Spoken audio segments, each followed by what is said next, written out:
Hi, my name's Rosie. I'm 19 and I like playing Minecraft. I'm autistic, and I've been looked down on before for being autistic. And people often assume that I can't do anything. And a lot of people are quite often surprised when I speak, because sometimes people find it very surprising that, oh, you're autistic. I'm surprised you know how to talk, which is quite baffling, but here I am. I also have PTSD, so I can get quite overwhelmed. I feel like it really is important to speak out and have my own voice, because if I don't speak out, who will? I can't always rely on other people to speak for you. You have to let...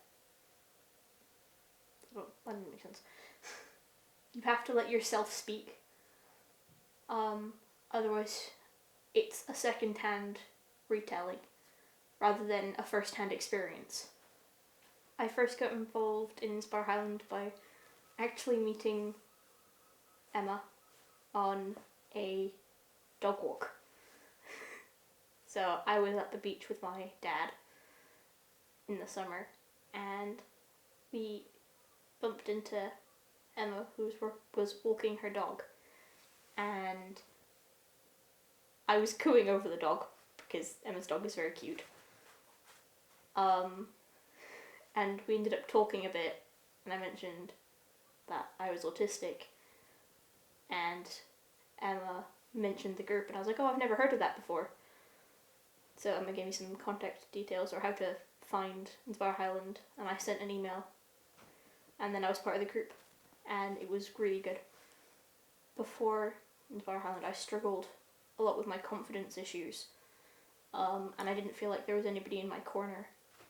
So I felt like I was the only person speaking out about specific issues, and having Inspire Highland behind me really helped, because there were other people with the same issues and similar issues and similar experiences, and suddenly I felt heard, and it was great because Inspire Highland doesn't just help you speak out about your own voice, it hears you as well.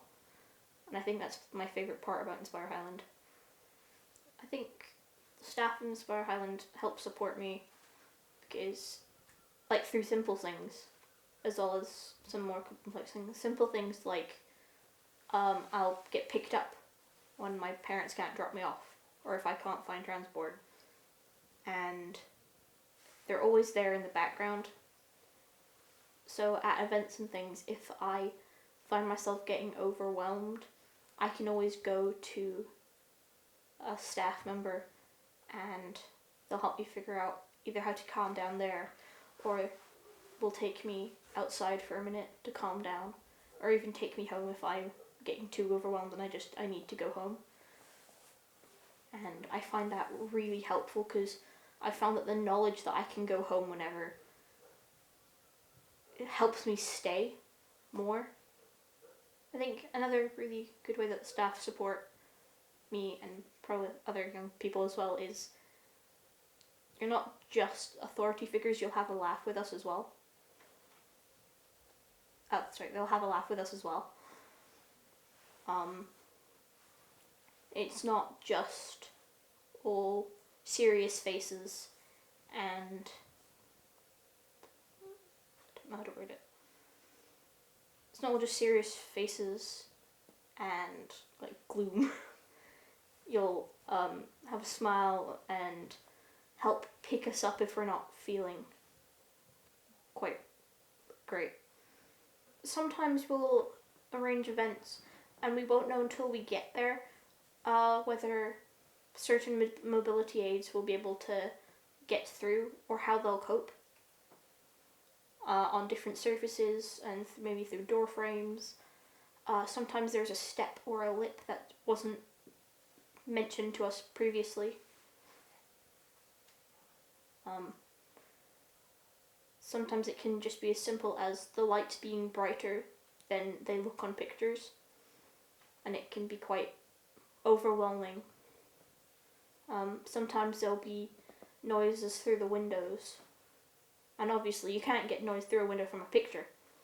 It can feel quite disappointing because sometimes it feels like there's going to be this amazing event, and it's still an amazing event, but there's a barrier that I have to work through to get to it, to enjoy it, and that can be a bit hard, but I'm always supported through those difficulties, and that makes it easier to cope with.